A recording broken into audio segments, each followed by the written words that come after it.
This guy's 70 years old. He just gave me accumulated knowledge of 50 years. I just saved 50 years in 1 hour. That's a mentor.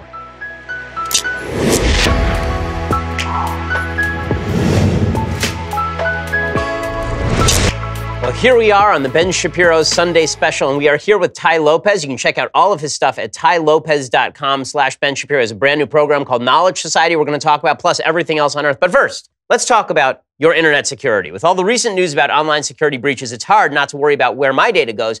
Making an online purchase, simply accessing your email, could put your private information at risk. You are being tracked online by social media sites and marketing companies, and your mobile or internet provider, not only can they record your browsing history, they often will sell it to other corporations who want to profit from that information, which is why I've decided to take back my privacy. I use ExpressVPN. ExpressVPN has easy-to-use apps. They do run seamlessly in the background of my computer and phone and tablet. Turning on ExpressVPN protection, it only takes one click. ExpressVPN secures. It anonymizes your internet browsing by encrypting your data. It hides your public IP address. Protecting yourself with ExpressVPN, it costs like $7 a month. ExpressVPN is rated the #1 VPN service by TechRadar. It comes with a 30-day money-back guarantee. So, if you ever use public Wi-Fi, you want to keep hackers and spies from seeing your data, ExpressVPN is indeed the solution. And if you don't want to hand over that internet history to internet provider or data resellers, ExpressVPN is the answer. Protect that online activity today. Find out how you can get 3 months for free at expressvpn.com/Ben. That's expressvpn.com/Ben for 3 months free with a 1-year package. Visit expressvpn.com/Ben to learn more. Well, Tai, thanks so much for stopping by. Really appreciate it. Thanks for having me. And so for folks who don't know, Yep. Tai Lopez is kind of the entrepreneurial guru for probably hundreds of thousands of people across the United States. You can see all of his programs over at tailopez.com. He has a brand new one called Knowledge Society we're going to talk about. But Tai, how did you get started in this business? Because your career path, shall we say, is somewhat unconventional. Yeah. There's a personality test you can take called Hexaco. It's the most scientific one. And one of it puts you in 25, there's 25 traits in human personality. This is the most updated scientific test. And one of them is openness to new experience and unconventionality. And Dr. David Buss, a mentor of mine, he says it's genetic. So my mom is a super hippie. So I think I became unconventional maybe in the womb. Maybe it's something like that. But yeah, I mean, I think that at some point in my life, the most unconventional part has been my education and how I use the education system. So I went through the regular kind of education system, but then I was 18, graduated high school, was going to go to college, and a guy called me up, a guy named Joel Salatin, and said, "Do you want me to mentor you? I'm doing a 6-month apprenticeship." He had a farm in Virginia. It's like completely different because I was born in LA. And I said, I wonder if I should do this. And my stepdad, I had kind of a rough childhood, but one piece of good advice my stepdad did, he said, you can always go to college later. You might not get a chance to do a mentorship with this guy. And so I went up there for 6 months. I lived in a little cabin in his backyard. It's a 500-acre farm. I worked 12 hours a day I ended up being there for about 2 years. And it changed my life because instead of being in a system where I had lectures and professors talking to me and you're partying and all that, I was 16 hours a day with somebody 20 years ahead of me. And I did a TEDx talk and it kind of went viral. And I think the reason is I told people, if you want to do big things in life, you have to follow this thing I call the law of 33%. So you spend 33% of your time around people with less accomplishment with you. Those are people maybe you mentor, you help, right? Then you spend 33% of your time around people who are on your level. Those become your friends, people you smoke cigars with, or bubble cigars, or whatever it is you smoke.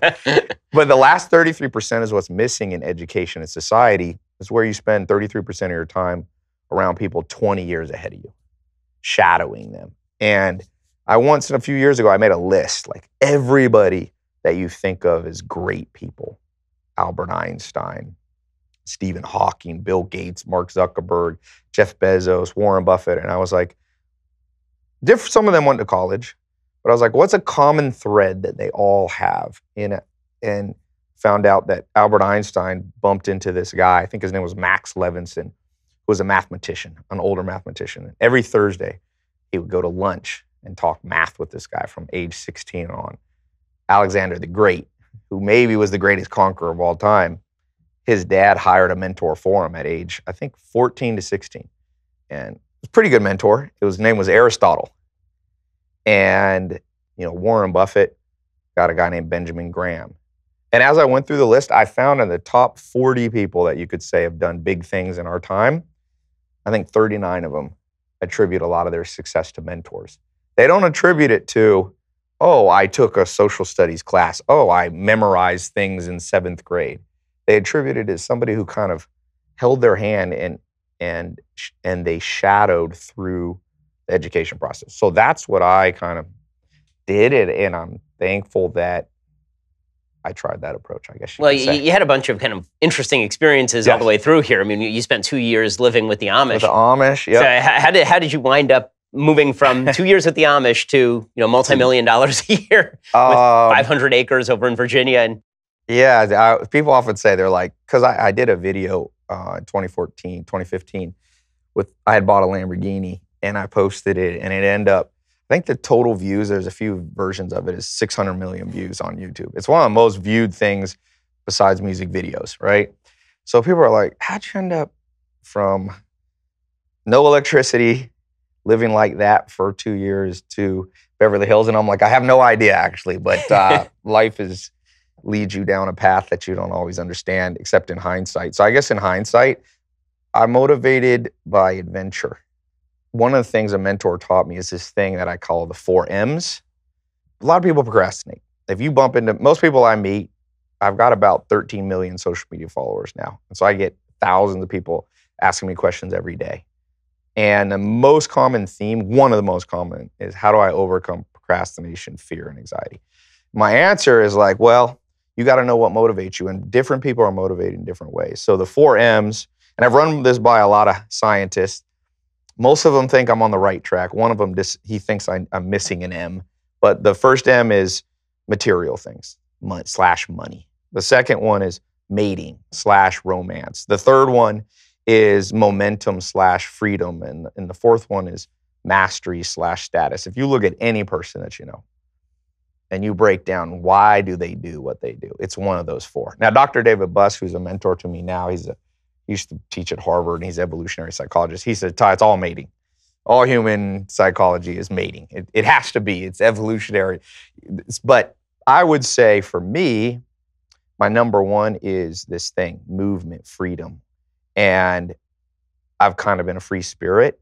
The reason I went from living with no electricity, focused on, living in the country, close to the land, nature, to the city, was I realized I need to make money to have freedom. An average person in America, I read, saving about $2 for every $100 they make. And that's a great way to create a feudal society. For every $100 if you want to guarantee, Charlie Munger says, don't try to think of how to have a good life. He says, use the principle of inversion, try to think of how to have a bad life, and then don't do that. So he goes, you want to have a bad life? For every $100 you make, save 1 or 2 of them and spend 98. And so I grew up, I was born to a single mom. My dad was actually in prison when I was born. I was born kind of in the inner city in Long Beach. And growing up, until I met these mentors, I was just kind of floating around. Yes, you're in school, but they don't teach anything about making money, which has to be the biggest oversight in the solar system. It's like, why do you go to school at the core practical value? Because you have to provide for yourself and your family for the next 40, 50 years. Do we equip you with any skills for that? No. We teach you calculus, which will help you if you become an engineer. I remember I was in a class, I remember learning in 7th grade, they made me memorize what the California state bird was. I think it's the California condor, if I remember correctly. I think that's right. But I was thinking, then when I was like 25, I learned how to invest in real estate and the stock market. And I was thinking, I could have waited on the California state bird. Like, I feel like you can learn that at 60 and you'll still have an enriched life. But you may want to teach kids before they're 18, like how to do their taxes, how to invest, how to do real estate, how to sign a contract. There's zero of that in school. Even in college, I hire PhDs that are just morons, or actually don't hire them, I interview them. And I'm thinking, get your money back, son. There's depending on who you ask, there's $1.2 trillion of recorded debt for college in the United States. And they think if you count untracked loans from parents. We're talking $2 trillion in debt. And people are coming out knowing nothing. Common sense is no longer common. And so how does a society survive that doesn't know how to take care of themselves? It ends up in a government state. That becomes a solution. And Joel Salatin, I'm not as political as you or even my first mentor, Joel Salatin, but he's libertarian and I tend to be more libertarian, probably partly because of that, but partly because it makes sense. And so now it's the replacement of common sense with the replacement of a big government that's going to be the common sense for you. But it's not. In fact, the government's designing the school curriculum that says, let's focus on the California state bird and forget the rest. So I want to ask you about, you mentioned these 4 M's, the big motivating factors. So I'm going to kind of softly posit a 5th M, which I think will and I want to ask you about this, which is meaning. So you talked about, the idea of mastery, and you talked about money, and you talked about mating, and you talked about and you talked about freedom, essentially. But where do you get your meaning? What gets you up every day? Like we can have all these things, and we do. We live in the richest society in the history of the world, the freest society in the history of the world, and yet rates of depression are rising, rates of suicide are rising. Where are people missing the meaning in life? Because as somebody who's also very libertarian-minded, I'm very much in favor of free markets, and I'm very much in favor of earning and entrepreneurship. We'll get back to all that in a second. But what gets you up in the morning? And it can't just be money because you've got a lot of it. Otherwise, you would just retire, right? Right. And it can't just be freedom because the truth is that you've got enough money to provide for you that freedom. Right. What makes you think, okay, I'm going to get up today and I'm going to go do some work? What gives you that sense of meaning? So now we're going to the deepest question. I do a lot of book stuff. I'll give you what I think is the greatest answer to this question, and maybe the greatest book that nobody reads. There's a book called Civilization and Its Discontents by Sigmund Freud. And Sigmund Freud's been discredited in some ways, but the man may be the smartest person you'll ever read if you read Civilization and Its Discontents. And he says this question of what the meaning of life is has been asked time without end. And nobody can give a satisfactory answer. And he says maybe because there is no answer. But he says, I can tell you by the actions of we humans what our meaning is, and that is to be happy and to avoid pain. So it depends how deep you want to go. I'm probably searching for happiness, and at the core of every human action of those 4 M's, people perceive, if I get money, I'll be happier. If I get freedom, I'll be happier. So I used to have a more complex answer, but now I give a cliche answer. I'm probably searching for happiness and avoidance of unhappiness. I don't know, it's a good question. Are we humans so differentiated that meaning is different for everybody? I don't know. I think Sigmund Freud might be right. Al Capone was seeking happiness in a distorted way, and so I just read the book of El Chapo. This dude wanted to be happy. He did it, by selling meth and all this stuff. And people like the Amish are deeply religious people. Now the Amish, it's interesting you bring up depression. Jared Diamond, who wrote Guns, Germs, and Steel here at Harvard, Pulitzer Prize, he studied the Amish, and he said they have 500% lower depression, which is my experience. The Amish are the happiest people. And I think that the Amish are happy. I think they would disagree with Freud. So for the Amish, life is a religious, spiritual. They're Christians, just very they're Christians how Christians used to be in the 1800s. The Amish are actually not as weird as people think. They just froze in time. They just have Sabbath 7 days a week, basically. Yeah, there you go. With some work. It's like a Jewish Sabbath with some work, yeah. So maybe better than, so my humanistic answer is I'm seeking to be happy, but the Amish their thing is like there's going to be another life after death. And so that's their meaning. So they don't take themselves maybe as seriously on planet Earth. So I would say I'm not as religious as the Amish, but that's a good answer too, if you can pull it off. I don't know that when I lived at the Amish, went after Joel Salatin, I ended up at the Amish for over 2 years, and I actually own a ranch in the middle of an Amish community now. And I sometimes think that the Bible story of the Garden of Eden, right?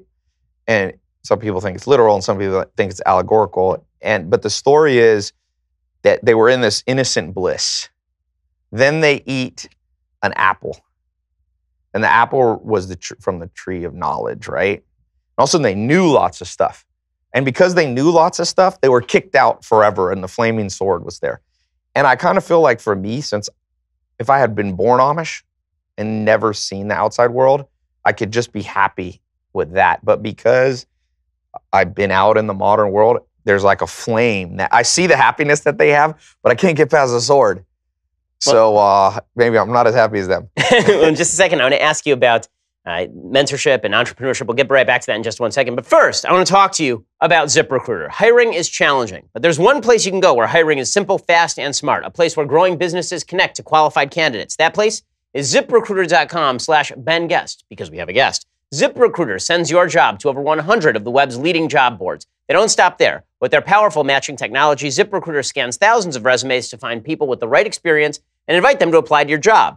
As applications come in, ZipRecruiter analyzes each one, and they spotlight the top candidates so you never miss a great match. ZipRecruiter is so effective that 80% of employers who post on ZipRecruiter get a quality candidate through the site within the first day. With results like that, it is no wonder that ZipRecruiter is the highest-rated hiring site in America. And right now, my listeners can try ZipRecruiter for free at this exclusive web address, ZipRecruiter.com/BenGuest, BenGuest. That's ZipRecruiter.com/BenGuest. ZipRecruiter.com/BenGuest. We use ZipRecruiter here at the Daily Wire offices. There's a reason we do so. It is because they do a wonderful job ensuring that we get the best candidate. ZipRecruiter.com. It is indeed the smartest way to hire. Okay, so speaking of entrepreneurship, let's get started with that video that has 600 million views. So you're a big reader, obviously. You talked about how you read a book a day. What's your technique for reading? First of all, I see you're really busy, right? You walk around here, you got a big crew, and you've got people following you with cameras all the time. Where do you find the time to read a book a day? How long does it take you to read a book? And how in-depth are you reading it versus skimming it? How does that work? So here's my thing on book.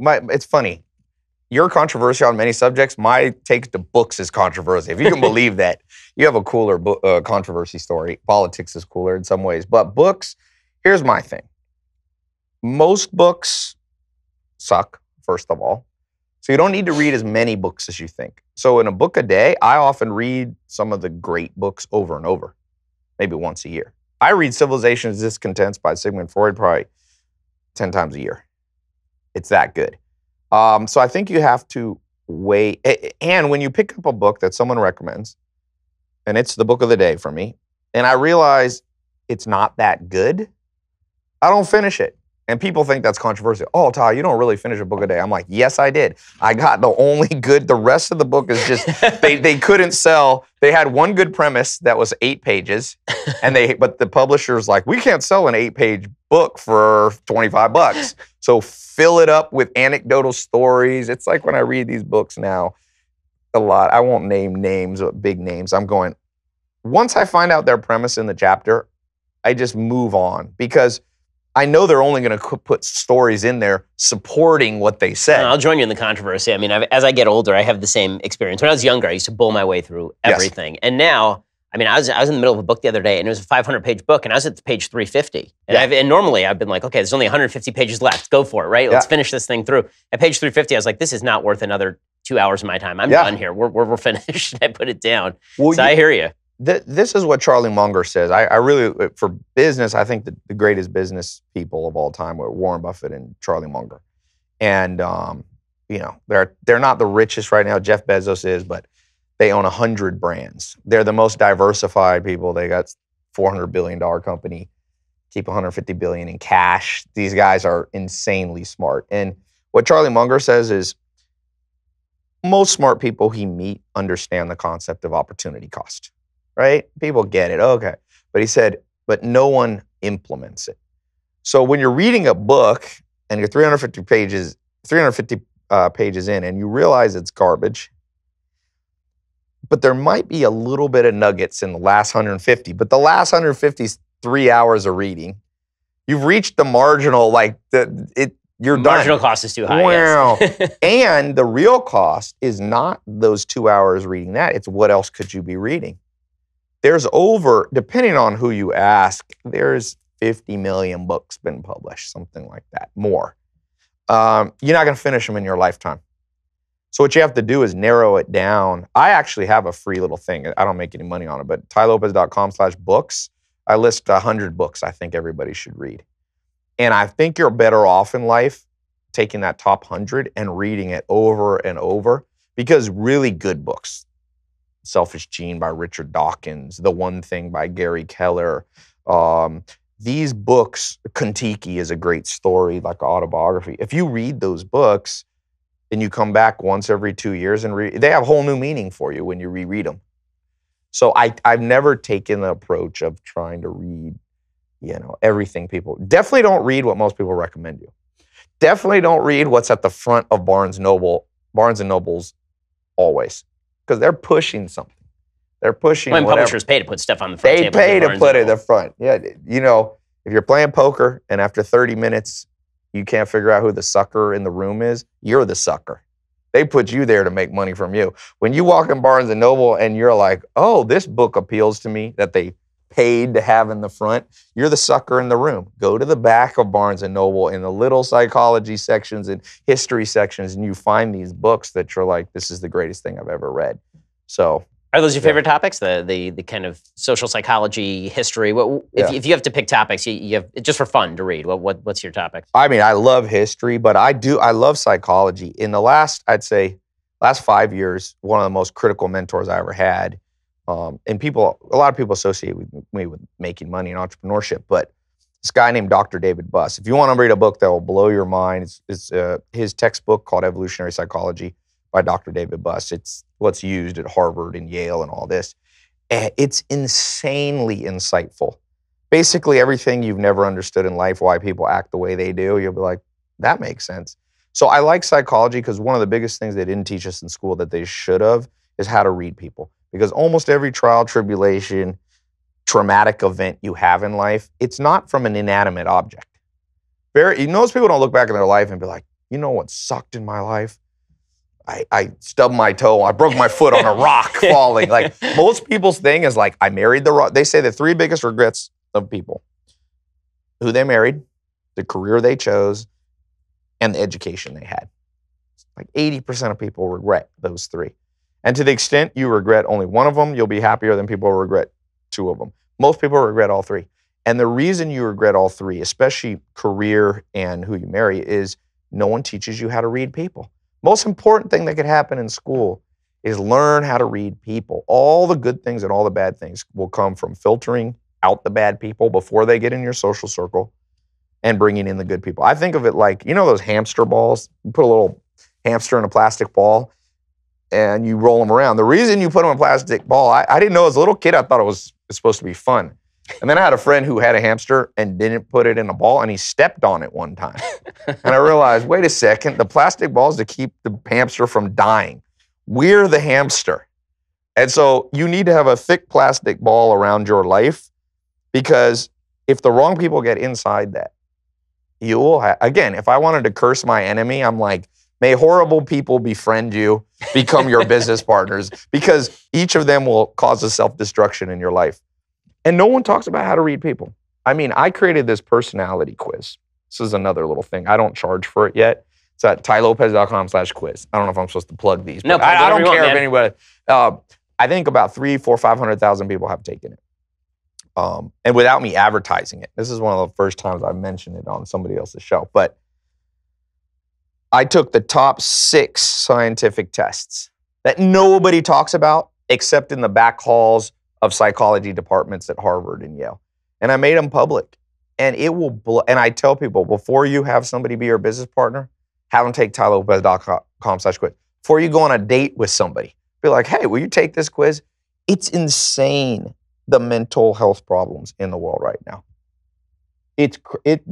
Everything, and to speak to politics, since that's a big subject of yours, almost everything people talk about in politics is related to personality traits. For example, being a Republican is something you can test for, and it's probably genetic. Being conservative, there's a genetic component. I'm not saying that people don't choose. I'm just saying in general. They call it RWA, right-wing authoritarianism. It's an association, and it's an evolutionary reason. You want a society where some people say, pick yourself up by your bootstraps and go out and forge your own path in the world. That's more of the conservative approach to life. Now, a democratic, more liberal approach is, no, we need meals on wheels. We need this safety net for people. But that's a personality trait. That's why people choose that. It's more of a nurturing estrogen type of response. I'm not saying everyone who's a liberal is estrogen response, but there is something to that. And I didn't realize that till Dr. David Buss is like, oh yeah, we can ask people a series of questions, and I already know their political stance before I ask it. I don't have to ask. Well, there's certainly biological components to politics. Yes. The studies on it are well, there are certain studies that tend to be a little bit biased with regard to self-quizzing. For example, if you look at these tests that suggest that authoritarianism is more right-wing trait, that very much is tied to the questions that are being asked. When you ask, for example, do you think that people should be shut down because they don't believe in climate change? You'll see that the left suddenly looks a lot more authoritarian than the right does. But there are certain biological studies that are really fascinating about, for example, if you smell something dirty and then this is for everybody. If you smell something dirty and then you ask people how they would vote on certain questions, they suddenly become more conservative because they're trying to avoid the dirty. And it's quite fascinating that way. So let's talk a little bit about the mentorship stuff, because obviously you have Mentor Box and you have all these programs that you're obviously talking a lot about mentorship. What's the best way for somebody who doesn't have a mentor to find one? Like for me, it was very easy. My dad was my mentor. I think for a lot of young men, particularly, having a very involved father is a key to success. Obviously, not having a father in the home, you're an exception. It's. But I found fathers, surrogate fathers. Exactly. So how can that happen for folks who don't have either a father they can trust with this stuff or a dad at all? Yeah, that is a good question. Here's the thing. Groucho Marx said he didn't want to be part of any club that would have him as a member. Right? He's like, if they'd have me as a member, it's too low of a quality club. He wanted to be in a country club that he couldn't get into. It's the same with mentors. Anybody who's like, I'll gladly mentor you. You don't want them to mentor you because you're like, why aren't you busy? Why do you have time to mentor me? Either you're 93 years old and retired, or there's something wrong. And so it's a catch-22 because you're trying to find people to mentor you that really don't want to and don't have the time. So how do you do that? One, I would say, first you have to know, where do you want to be in 20 years specifically? Like you're in media. So let's say you didn't have a mentor and you were asking me this question. I would say, where do you want to be in 20 years? Who's the closest to you, who you want to be? And let's say the answer is, I don't know, who would that answer be? I have no idea anymore. Closest, even though there is nobody like you. Would you want to have the reach of a Howard Stern or a Rush Limbaugh? Not the content, but would you want that? Do you want to be a talk show host? Like, you want to be like 20 years ago, I would have said those things, right? I mean, that would have been what I would have said 20 years ago. And you're right that I did find people in this space to try and, give me advice. Like when I was much younger, one of my mentors was Andrew Breitbart, who was very prominent in the space. When I was younger, I used to talk a lot with David Limbaugh, who's the brother of Rush. And he used to give me advice. And on the column side, I was friends with Ann Coulter and folks like that. So I mean, I get what you're saying. I mean, when I was a teenager, I was looking actively for people who would help me out that way. So now you're forward your own path. Yeah, exactly. Now it becomes harder for you. The law of 33% becomes harder as you're more successful. All of a sudden, there's not 100 people you can look to. Yeah. You have to compile them. Sometimes you have to go, Charlie Munger says you have to look at the imminent dead. Like you have to use books. Yeah. Find people who went, Abraham Lincoln or something like that. Yeah, and I think that it's changed for me a little bit too in terms of the stuff that I envy is knowledge in certain areas, not even effectiveness in certain areas. Like I feel like we're pretty effective at reaching people, and I'm not sure, who I'd look to in the space who is better than we are at it. But there are certain areas of knowledge where I feel like I lack. And so I'm trying to constantly reach out to people who know more than I do. And knowing what you don't know is obviously a major area of being able to find the right guy to teach you, I think. Yeah. Well, I would say this is my simple answer. Talk to 10 people with potential, one will say yes. And that's where most people mess up. They go, I know this perfect person. They go talk to one person. I'm like, they're busy.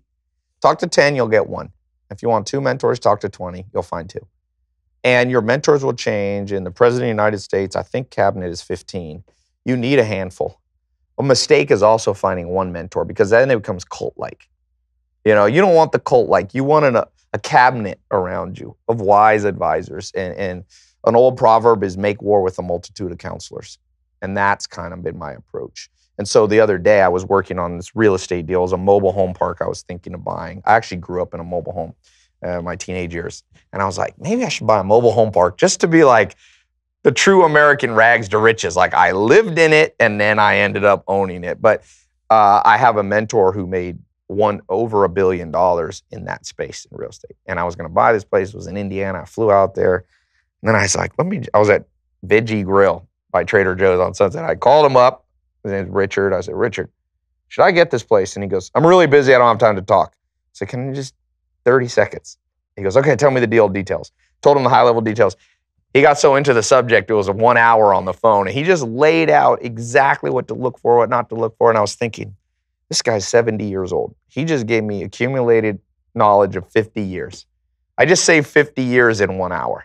That's a mentor. So in a second, I want to ask you about your philosophy of individualism versus kind of communitarianism. We'll get into politics, which is my favorite space, in just 1 second. But first, let's talk about your imminent death. So you're going to die sometime soon. Maybe not that soon. Hopefully not that soon. But when you do plots, you're going to really wish that you'd had life insurance. I mean, if you're there after you're dead and you're looking around, you're going, what did I fail to do? Life insurance might be high on that list. Life insurance is pretty important. It's also confusing, which is why 4 out of 10 people don't have it. And maybe you're one of those people. But if anything were to happen, it's important that your loved ones are taken care of. Besides, life insurance rates are the lowest they've been in 20 years. The best time to buy is right now. The best place to buy is PolicyGenius.com. PolicyGenius is the easy way to compare life insurance online. In just 5 minutes, you can compare quotes from the top insurers to find the best policy for you. And when you compare quotes, you save money. It's that simple. PolicyGenius has helped over 4 million people shop for insurance, placed over $20 billion in coverage. And they don't just make life insurance easy. They also compare disability insurance and renter's insurance and health insurance. If you care about it, they can cover it. So if you've been putting off getting life insurance, there's no reason to do so any longer. Go to PolicyGenius.com, get quotes, apply in minutes. It is that easy. You could do it right now, and you should because their rates are the lowest they've been in 20 years. PolicyGenius, it's the easy way to compare and buy life insurance. Again, PolicyGenius.com. Okay, so let's talk about your politics a little bit. You're a very driven guy, obviously, and you're somebody who's trying to encourage people on an individual level to go out and better their lives. To me, this smacks, obviously, of a libertarian/conservative perspective. Is that where you are, and what do you make of where we are politically in the country right now? Because everything seems so fragmented, so divided, and yet it seems like I've talked to a wide variety of people across a variety of political viewpoints right here on this show. I mean, I've talked to you, and I've talked to Jordan Peterson, I've talked to Joe Rogan, I've talked to Eric Weinstein, right? Just a bunch of people from right to middle to left. And they're all very successful people. They all seem to have this very individualistic perspective, even if they are Democrats. Where do you think policy and politics and sort of perspective on individual responsibility, where do those line up? Well, I think the first thing to know about politics, if you study history at all, even at a minor level, politicians haven't been good people for a long time. They're probably not going to be good people. I'm always like amazed that people are like, you're not going to believe this. I found out that this about Bill Clinton or Donald Trump or Hillary. I'm like, welcome to planet Earth, my friend. Have you read a book? This has been going on 2,000 years ago, 1,800 years ago, 1,700. So what happens is, going back to reading people, politics attracts narcissistic people. And if you look at the dark... Thank you. Yeah. Well, no. I'm saying people running for office. I got you. Don't worry. Not people commenting on it. The people running for office. I would say Donald Trump is the most classic example of a narcissist. I would say Hillary Clinton's a classic example of a high Machiavellian person, possibly. I'm not sure about psycho. I interviewed Hillary once about books. I kept it about books. Yeah. Very smart woman, but, she smacks of that Machiavellian. And all of these people go from Nixon, all of them. I just read a book about Woodrow Wilson. I mean, the guy. One of the worst presidents ever. To some love him, My grandpa said Calvin Coolidge was the worst, the most corrupt. But anyway, so my take is nobody cares about you as much as you, and definitely not a bunch of narcissistic politicians. So if you have much faith in the system at all, I think you're the sucker in the room. Does that mean you should ignore politics? No, because it's a necessary evil is how I look at it. Do I put, the law of Pareto principle, 80-20? I think if you put 20% of your focus on politics and the system and policy, and 80% in doing what you can control, you'll be good. Why do you think people are putting so much focus on the 20%? I mean, it's pretty clear right now people are distracting themselves to an enormous extent with the give and take of politics. People are engaged like they've never been, which is great for my business, but is not necessarily great for theirs. I mean, if you're spending all your time on Twitter or agonizing over whether nuclear war with North Korea is imminent when it clearly is not, then you might be wasting your time. Why do you think people are so interested in engaging with politics, particularly now? I mean, is it a lack of meaning? Is it No, I think it's maybe. I think it's a well-veiled procrastination. It's well-veiled attempt at procrastination. You just go, well, I could focus on building skills so I can make more money, or I could whine about this person not doing something for me. And it's much easier to do that. Humans are like water. They always move downhill. Whatever is easiest. You don't see much water going, I'm going to go uphill. And so because people procrastinate, they've been looking for external reasons to blame forever. And there are external things. Look, bad childhood. That is an externality. You had no control of who your parents were, if you had a traumatic childhood. But at some point, you just grow up and you go, well, I cannot redo that. There is no time machine. So I can pull my pants up, my big boy pants, take the diapers off, and go out and do what I can. And what politics allows you to kind of revert as an adult, you're like not blaming your parents, you're blaming Donald Trump. I promise you this, presidents are less important than people think. They're massively less important. On an individual's life, even more. You could even argue that I think the biggest thing that people should talk about, what interests me in politics and what really moves the needle is demographics. Study demographics, you're going to be able to predict everything. You can predict America's aging, Africa isn't. Africa's a massive growth rate. I went to India when it only had 600 million people. Now India has 1.1 or 2 billion. 2 Americas have grown inside India in our lifetime. The world by 2030 projected to maybe be at 8.5 billion people. It was at 7 billion. Last year? You're going to grow 5 Americas on the same set of continents. What's that going to do? All politics will bend to that. So what do you think the future of politics looks like then? I mean, given the fact that our replacement rates in the United States are low, we're actually higher than most of the industrialized world. The rest of the industrialized world is kind of screwed, which is why they're bringing in tremendous numbers of immigrants. Where do you think we go here, given the burgeoning debt, the aging population, all the rest of it? Man, Will Durant says nations are born Stoic and die Epicurean. Maybe we become Epicurean. Maybe we will die out in something. I believe in humans in the long run. I think America's still strong. This is not my area of expertise, so I'm going to give you an amateur answer. My amateur answer is we'll survive. The media will focus on a crap load of drama, but there'll be millions of individuals living nice, normal lives with happy families. The main concern I have, I think mental health issues is going up. And let's say it's always been bad. When my grandma's 100, by the way, she was born in Germany. You'll like this story. My grandma was 19 years old. Her friend said, you got to come hear this guy. He's a great speaker. Her name was Melita Mishman, who wrote a book about this now. It's kind of a famous book. My grandma goes, okay, I'll go see him. They go down to the park. Car pulls up.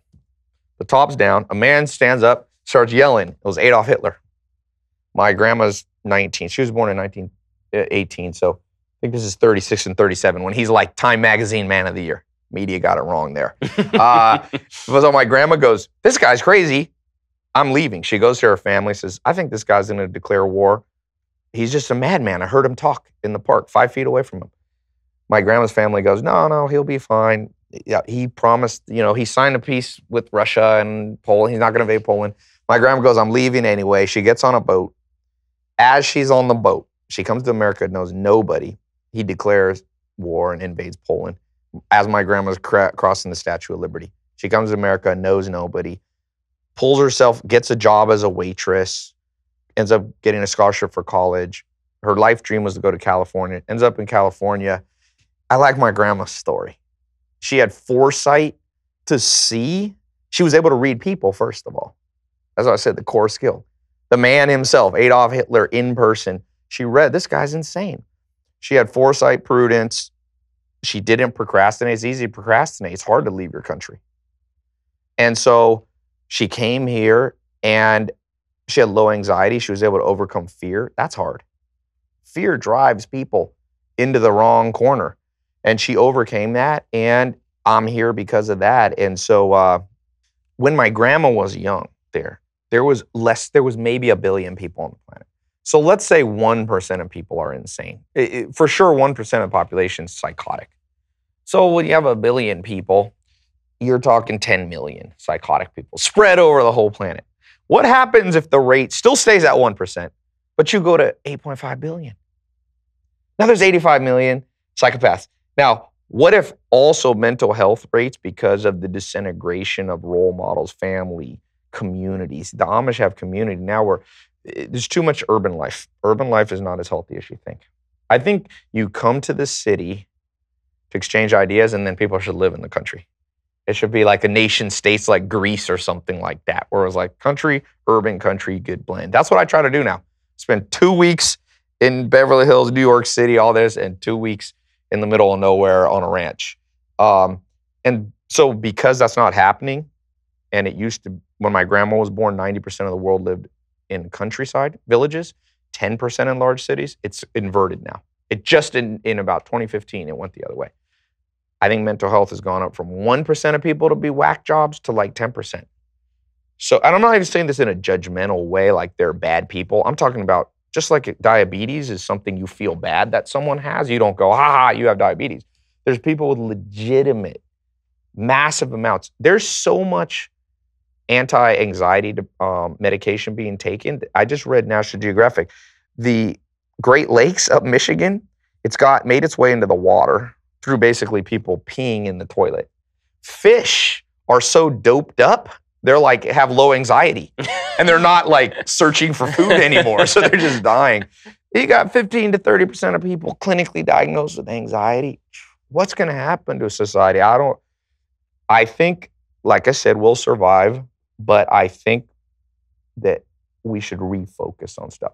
Fix the education system, focus more on mental health, not at a governmental level, but half the battle is just is people realizing they have a mental health issue. They have high anxiety, they have narcissism. Just realizing it is literally proven to fix half of it. But how much do you think is this is the destruction of social standards? So you talk about the strength of Amish communities. I mean, obviously one of the strengths of Amish communities is the people are married and they stay with each other and then they have kids in them. And same thing in the Jewish community where you have low rates of a lot of just kind of social problems that you see in other communities because people are expected. You get married, you stay married to that person, you take care of your kids. That's the way it is. You take off every 7th day. There's no electronics.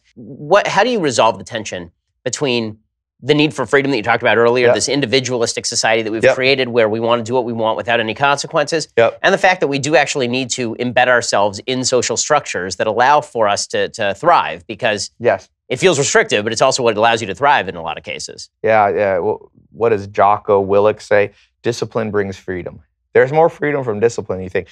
I would say I've gone through different opinions on this. I've come around, and I think you're probably right. I think that when I was at the Amish recently, about 6 months ago, I was walking around and I was like, why am I happier?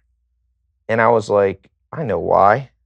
Bounded rationality. So there's this concept in science and in psychology, heuristics it's called, how you make decisions. Bounded rationality means if you want to go get sushi restaurant food, someone says to you, your wife or husband, let's go eat. If you couldn't put bounds on it, you'll go crazy. You know how many sushi restaurants there are in Los Angeles? If you went, okay, which one should we go to? Do we go to the one in Whittier, Long Beach? So we immediately put one boundary on it, within 5 miles of our house. Then we put another boundary on it. Okay, Yelp reviews need to be 3 stars or higher. So that puts another set of walls on it. Then we put the last one, it needs to be open now. Boom. And now it narrows it down to 2 places. And our happiness goes up because we don't have that many choices. One of my mentors is the guy who wrote Paradox of Choice. I don't know if you've read that book. He's a famous professor. It's a fascinating book. He says the reason we're becoming less happy is we have too much choice. You used to only have choice. Like Amish, you basically marry a girl that you grew up with. There's 10 or 20 choices. You have some choice, but it's not Tinder where you go insane. And if we don't have bounds on our rationality, you become more unhappy. And I've been testing this recently. I'm in LA. I have the whole world in front of me. I can do this. And then I go to the farm where it's kind of like, I need to wake up at 5 a.m. And I dress a certain, you dress, it's more conservative. I'm not, and all these boundaries actually make me feel better. Let's talk about how you structure your day, because you have a lot of advice for folks on sort of how to live, what's the most successful way to live. How do you structure your day? I mean, I see you walking around. You have a huge crew. Yep. You've got a camera on you all the time. You travel a lot. You're providing all these materials at your website, TaiLopez.com. So how do you structure that day? How do you decide how much is fun, how much is work, and where do the two cross over? Like, give me a schedule. So I think daily routine is important. I think the first thing for everybody that I follow, that everyone can read, is a great book by Gary Keller called The One Thing. It's The Power of Focus. First thing I try to do is go, okay, Tai, there's too much to do. What's the one domino I push today that knocks down like 100 dominoes? Because I do not want to push down 100 one at a time. I got to hit one huge one that's real heavy and it knocks everyone down. So I think you have to know what your superpower is and do that 80% of the day. I think that's a secret. I used to believe in, task management systems and Excel spreadsheets, and you prioritize and you flip in every 15 minutes, you do a new thing and there's a thing, there's all these different tools that people put forward to be productive and successful. But I started studying people. I'm like, what does Warren Buffett do? This guy owns 100 of the largest brands in the world, from Amex, Bank of America. I'm going, what is this guy? Geico, what is he doing? And he says, simple. I spend 8 hours a day reading about investment deals, 800 pages a day. That's it. He goes, you want to see he has a little day planner. He loves to show it. He's like 88. He goes, you want to see my day planner? What I have scheduled this month? And he just laughs because there's nothing for 8 months on there. So I think the first thing is read that book by Gary Keller. The second thing, if I was advising my younger self, the second thing is less is more. Do not confuse flurries of activity with accomplishment. Activity and accomplishment both start with an A, but they are unrelated. I have friends that just, oh my gosh. In fact, I've found the poorer my friend is, if I'm like, hey, can you come help me move? I got to move. They're like, dude, I'm just so busy. I'm like, you've been unemployed for 6 months. You have nothing. You're lying. You have Game of Thrones to watch or whatever. But the reason, and it's causation, correlation. I'm like, wait a second. I think the reason they're in what they're in, no one ever taught them how to be productive. And so they keep themselves busy with flurries of activity, but none of it moves the needle on life. And life, you got only 4 things, I think. I call them the 4 pillars of the good life. Health, wealth, love, happiness. Physical health. So what I do, this is my third point of being productive. I just think those are in order.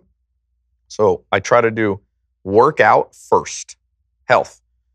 I've gotten to know Arnold Schwarzenegger a little bit, not super well, but I was in his kitchen and did like a 45-minute talk with him. And I went to Australia a couple months ago, give a talk with him. And I asked him this. And he goes, I wake up at 4 a.m, Tai. I read for 1 hour. 5 a.m, I ride my bike to the gym.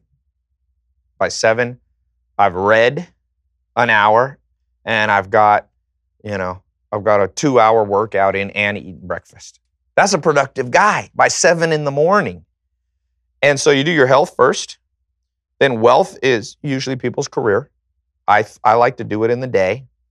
Then health, wealth, love. To me, love is friends, family, romance. Those 3 parts, component of love. So at night, I pretty much do something social every night. And then I say, if you do the first 3 pillars, happiness comes automatically. You got to balance those first 3. So do them in that order. I meet people that spend all day socializing with friends, and they, entrepreneurs, they put off their work, or I people who put health and they lift weights. Oh, am I going to get it in before I go to bed? No, do it first. That's the order. If you don't have health, you won't care about wealth, love, or happiness because you'll be in pain. For me, the biggest thing that I've realized, and this is a real change from earlier in my career, is when I was a lot younger, the tendency was to say yes to everything. So people want to get together, people want to offer you something to do for a career. Yep. You always say yes because you're so eager to get going that you just say yes. And it turns out that if you want to do work for free, then there's lots of work to be done for free. And then I started to realize that the more I said no, the more successful I was becoming. Because number one, it creates scarcity in the market. Number two, you actually need some time to yourself. There's a great article in the Wall Street Journal about exactly this. Somebody wrote a long piece in the review section about how nobody understands, but people will say, like, do you have time for a 15-minute phone call? And they'll say no, and they don't want to be a jerk about it, but a 15-minute phone call is not a 15-minute phone call. A 15-minute phone call is a 45-minute phone call. It actually takes 45 minutes, but because it takes you 15 minutes to get into it, 15 minutes to get out of it, and by the time you can get on to the next thing, you've wasted an hour. So when you talk about the day planner, the most productive days that I've had are days when basically I get my work done in the morning, and then I've got all day to do the stuff that I really want to get done for sure. You know, a good bonus tip I'd give if I was advising myself again at 18, take catch-up vacations. So Bill Gates loves to read, but he was running, as a 17-time richest man in the world. He had a lot of responsibilities. He took vacations on set intervals. I don't know if it was once a quarter or once every 6 months. And he brought all the books that he couldn't read that he wanted to. And he would go through 17 books in a week. I like to do these mini breaks. I usually use Palm Springs. I recommend you go at least an hour and a half from home. It can be drivable. Doesn't have to be expensive. Get a cheap hotel. It can be a little family vacation. I go to a relatively inexpensive place, and I just bring stack of yellow notepads where I'm writing out my plans. You got to be the general of your own life. A good general goes in the war room. You can't always have flurries of activity. You got to work not just on in the business. You have to step back and work on it. And so I bring my yellow notepads. I bring books. I bring no itinerary, and I just catch up. And I think you should do it once a month, and you can do it in one day. And that one day will pay off by making the other 29 days of the month at least 50% more productive. So where do you want to be in 10 years? You asked me earlier, so where do you want to be in 10 years? You're looking at your career and... Happier, baby. I think you always should try to be happier. I think... So when are you getting married? That's a good question. It's funny. So you knew the grilling was coming. It was just a matter of time. I knew that was coming. I think it's hard for me to get married sometimes because I had half my foot in the Amish world and in country world and half my foot in Los Angeles. So it's like every time I meet a girl in LA that fits in LA, I'm like, here, come to the farm. And they're like, uh-oh, I don't like this. And every time I meet a girl who's in the countryside and likes horses and I got 16 horses and all this stuff and likes to work. And then I'm like, let's go to LA. They're like, ugh, I hate LA. So I don't know, man. I got my foot in two different worlds. Maybe don't do that. So I don't know.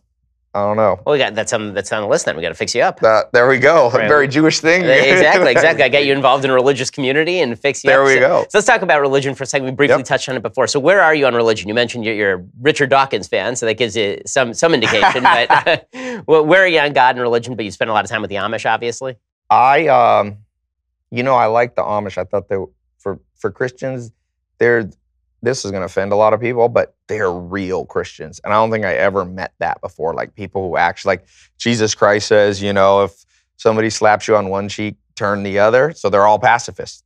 Now, I'm not saying I'm not a pacifist, but I respect people who... You fight MMA, I mean. Yeah, exactly.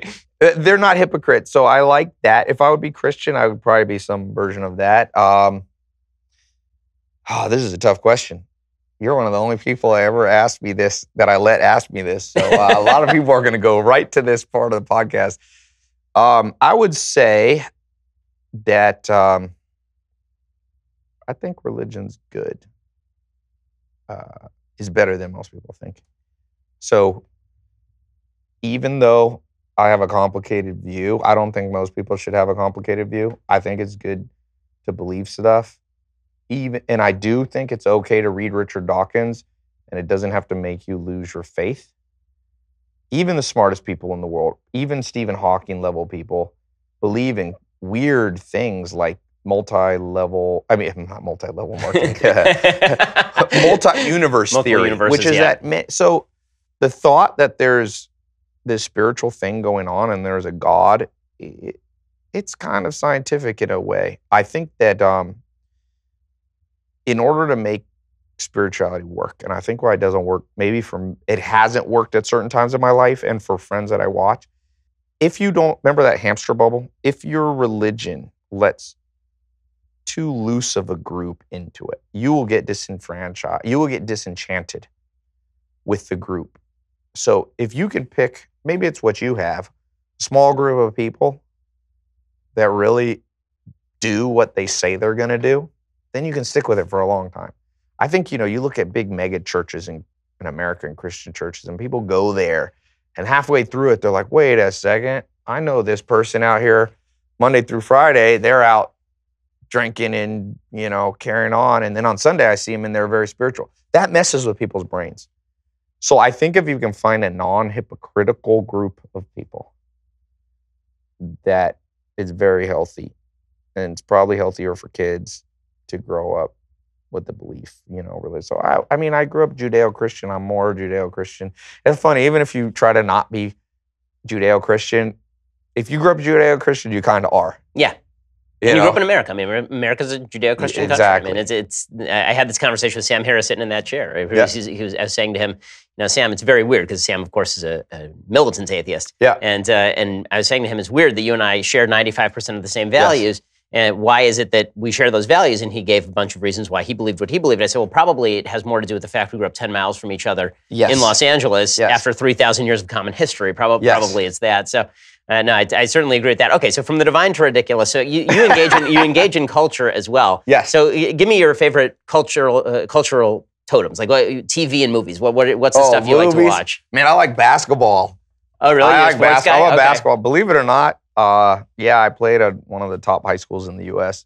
and won a couple state championships in North Carolina. So basketball is my thing. Yeah, one of my favorite things about kind of, I got 100 million people that watch my videos every year. Probably the coolest thing is I've made friends with a lot of NBA guys because they watch my videos.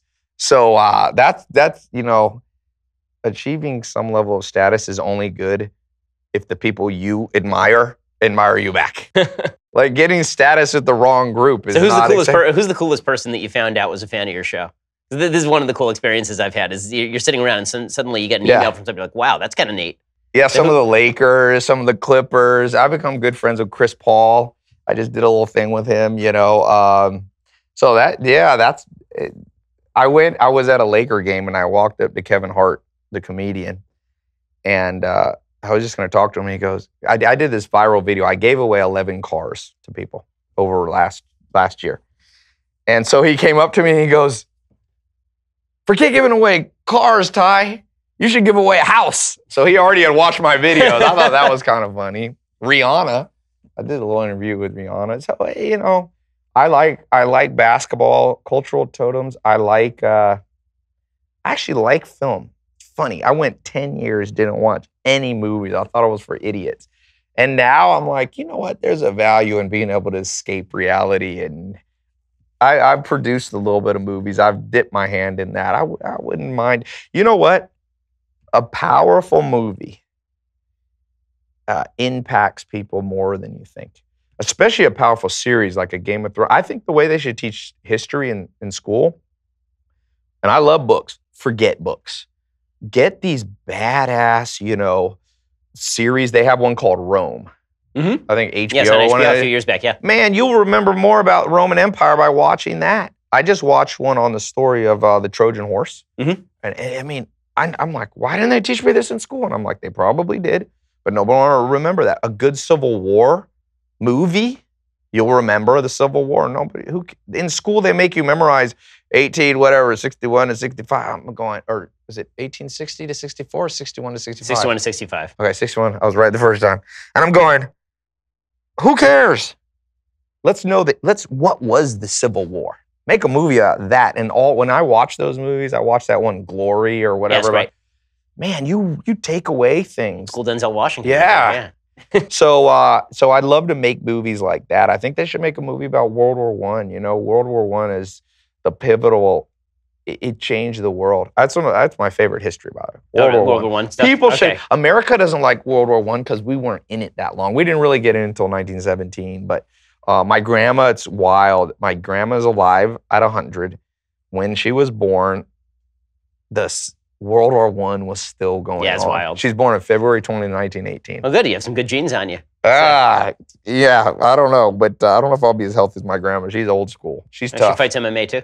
She fights. My grandma does. She's 97. 3 years ago, she was 97. And I go to visit her in San Diego. She comes out with a little aerobics outfit and she had a headband on. I'm like, Grandma, where are you going? She goes, I have Zumba class. And she goes, I'm going with all the younger ladies. And I was thinking, is my grandma going in a class with like 25-year-olds? So I looked it up. Her little YMCA class was 65 plus. But when you're 97, she's like, I'm going with the young ladies. So I hope, if I told you how I would curse my enemies, bless my enemies. May you be doing Zumba at 97. Exactly. Like my grandma. Exactly. Well, Tai Lopez, thanks so much for stopping by. Yeah, it's man. really a pleasure as an hour that flew. So TaiLopez.com, go check his stuff out. Yep. And he's got a ton of great stuff there. Also, you can check out TaiLopez.com/Ben Shapiro. And then they put up a landing page so they can see who shows up. Go check it out, TaiLopez.com. Tai, thanks so much for stopping by, dude. Thanks for having me. I appreciate it.